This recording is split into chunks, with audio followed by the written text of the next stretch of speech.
If you're thinking of buying somebody a sewing machine for this Christmas or for even an upcoming birthday, I need you to step away from your wallet and watch this video first. There are a few things that you need to ask yourself before you start heading to the sewing machine sales. Really think about the person that you're going to be buying this machine for. What do they sew? How often do they sew? How long have they been sewing? Do they actually want to sew with a machine, or do they just want a collectible piece? Are you looking at getting them an upgrade, or is this their first ever sewing machine? Not all sewing machines are created equal. Some have got more features than others. What features are they going to be using the most? If their main sewing activity is quilting, they're less likely to need a sewing machine that's got 13 different styles of buttonholes, for instance. So really think about what it is that they need in a sewing machine. Do they want an automatic needle threader, a zigzag stitch, a little beep to let you know that the bobbin's just about to run out? This next question is probably one that not everybody thinks about as a question that they should be asking. Have you asked them if they want a sewing machine? Now, there are lots of different ways that you can ask somebody if they want a sewing machine without actually coming out and saying, do you want a sewing machine? But sometimes you're better off just going with, do you want a sewing machine? Surprising someone with a sewing machine isn't always a good idea, especially if the one you're thinking of going for is more than they can handle, because they're going to be too scared to get it out of the box. You might also find if they've already got a sewing machine, they don't want to upgrade, they don't want to change, because sometimes changing from one machine to another involves a bit of a learning curve, and not everybody's got the time for that. It can be a hassle getting used to a new machine that's got new functions. It's a bit like changing your phone. Sometimes if upgrading means faffing about, that machine's going to stay in the box. If possible, if you do decide to go down the route of buying someone a new sewing machine, find out what brand they've already got and try and stick with that one. The chances are they are going to be more able to change from one machine to an upgrade, because if it's the same brand, the functions are more likely to be similar. And better still, they might be able to share the existing accessories they've got between the different machines. The next one's going to be a little bit hard. You need to forget the machine that you like the look of. You're not buying for you, you're buying for them. And you need to put your likes and dislikes to one side and really focus on what they are going to like or dislike. If I was going to buy somebody a sewing machine based on my hopes and dreams, it'd be a Touch and Sew 600E or a Singer 401. But that's me, and not everybody out there likes older style sewing machines. I know that's weird, right? I don't get it either, but some people do actually prefer modern computerised sewing machines that have all the bells and whistles that'll do everything for you. They'll thread the needle, they'll cut the threads, they'll stop short of actually making the tea. Now there's a sewing machine I'd like to have. In an ideal world, I'd get everybody a Janome Continental M7 because I think it's an awesome machine, but it's not going to be to everybody's tastes. Who am I trying to kid? Never mind anybody else. I'd quite like to get myself a Janome Continental M7, but have you seen the price of those things? Which brings us neatly on to the next point, budget. Don't break the bank to get your loved one or your friend a new sewing machine. Yes, it's nice to get them the machine of their dreams, but it isn't just them having to like the machine. You have to be able to afford to buy it.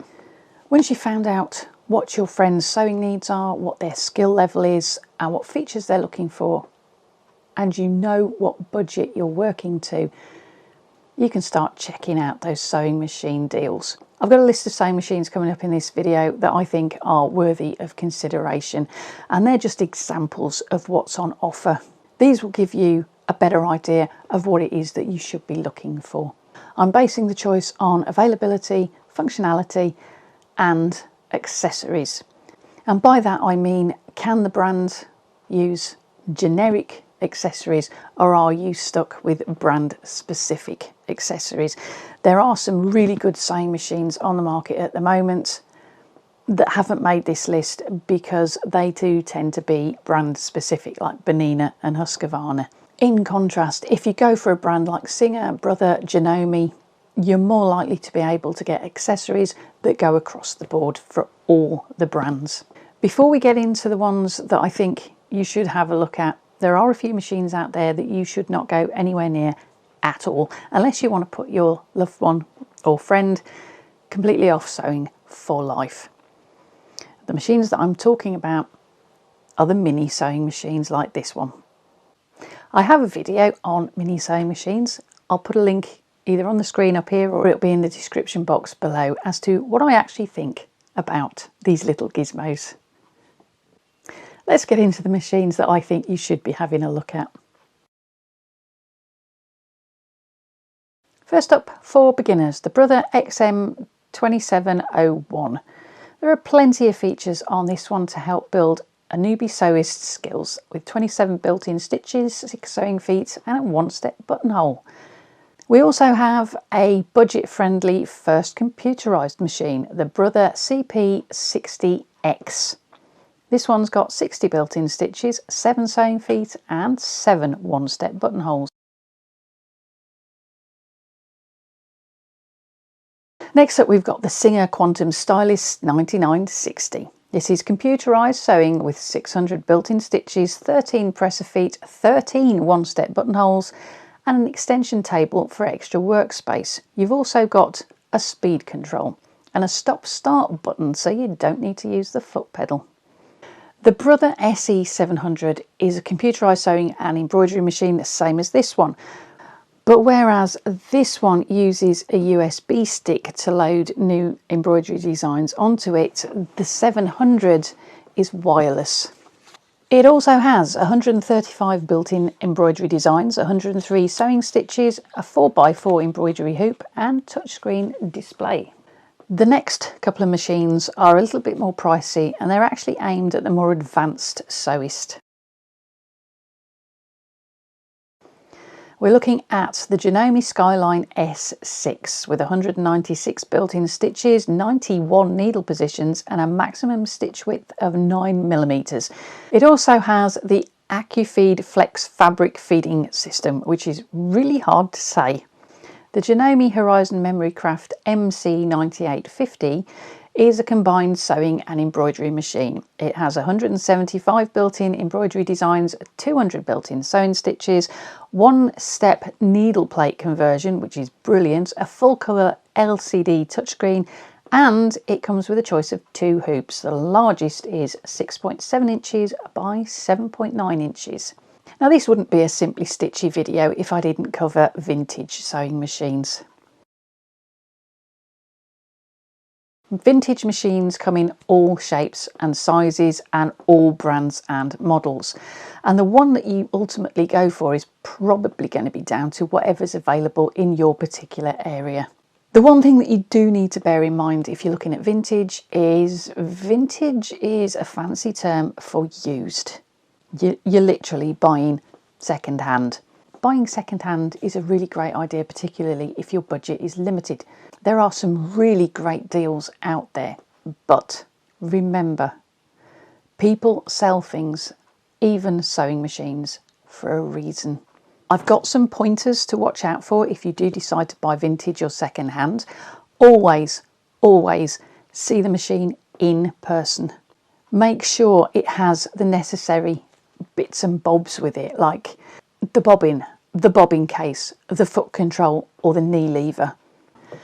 This is a Singer 99, and if you look here you'll see there's a little hole, and that little hole is for one of these. This is a knee lever, and if the machine that you're looking at doesn't come with one of these, walk away and find another one, because these things are like trying to find hen's teeth. When you see the machine, make sure that you check it out. You can check to see if it's got a bobbin by opening up the bobbin area. There it is. Turn the hand wheel towards you Now what you're looking for by doing that is you're looking for any signs of stiffness or tightness. You're listening for any clunks. It should be totally quiet and as smooth as silk. This one is a little bit tight. It probably needs a little bit of an oiling, but if there's any noises, any clunks, any bangs, then yeah, find yourself another one. Make sure that you take some fabric and some thread with you as well and actually give it a test drive. You want to be treating this purchase as though you were test driving a new car. If you're looking at a slightly newer second-hand machine, then make sure you know what these things go for when they're brand new. If you are aware of what these machines go for when you purchase them brand new, you'll know whether that second-hand deal is a bargain or not. Remember, new machines tend to come with a warranty. A second-hand machine isn't likely to, unless you're buying it from a dealer as a refurbished model. And even then, it's going to be limited. Now that we've got that out of the way, let's look at some vintage machines that it's well worth considering. Now, I haven't done a beginner, intermediate or advanced section for vintage machines because they tend to be suitable for any skill level. This is the Singer 301. It's a nice, easy to use, portable vintage sewing machine. This one's lighter than some of the other ones that I'm going to be showing you because this one's actually made from aluminium. It's a straight stitch only. It's got a stitch length lever which also incorporates a back tack or reverse.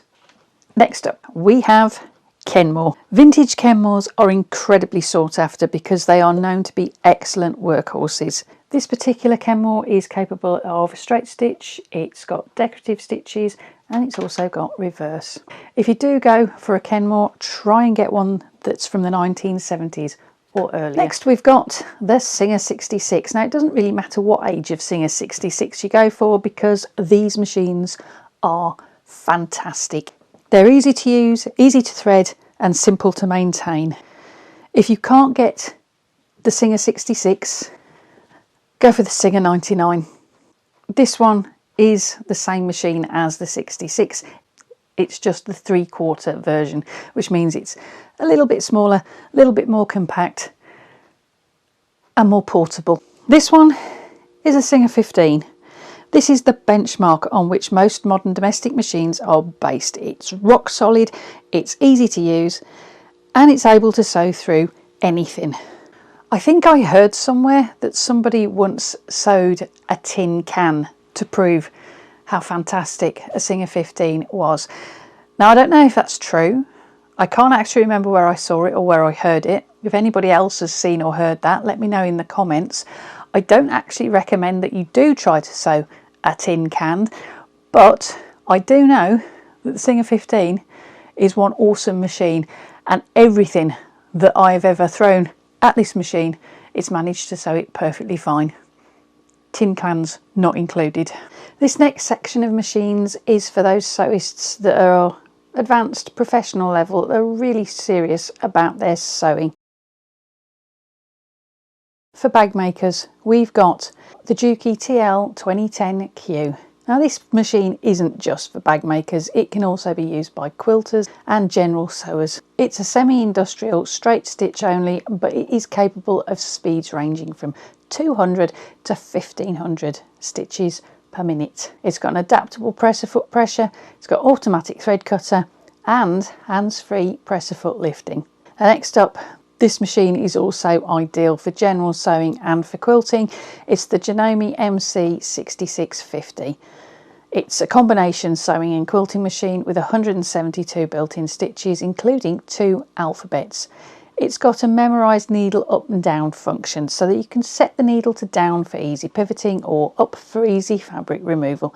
It has a speed control, a 7-piece feed dog system, speciality needle plates, automatic tension, and an extra high presser foot lift. You've also got 20 memory banks so you can store your favourite stitches.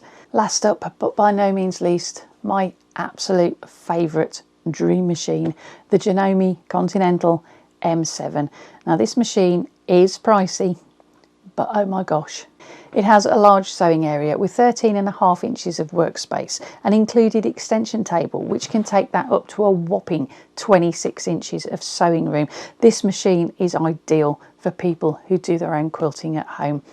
It's got a 7-inch HD touchscreen, 400 built-in stitches, 13 different styles of buttonhole, 8 fonts, a stitch composer that allows you to create your own stitch patterns, and you can also import new stitches via the USB port. There's a computerized one-touch needle plate, which means you can access the bobbin area without the need for a screwdriver.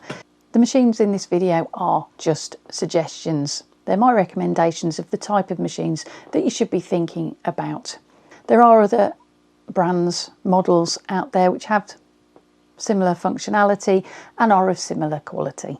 But hopefully this video will give you an idea of what machines that you should be looking at, and it will give you a starting point so that you can make sure that you get the perfect choice for your sewing family member or friend. I hope you liked the video. If you did, give it a thumbs up, and why not check out some of the other videos that I've got on this channel using the links coming up on the screen any minute now, or the ones I'll pop in the description box for you. And why not consider becoming a member of the channel to benefit from extra perks like early access to my long form videos.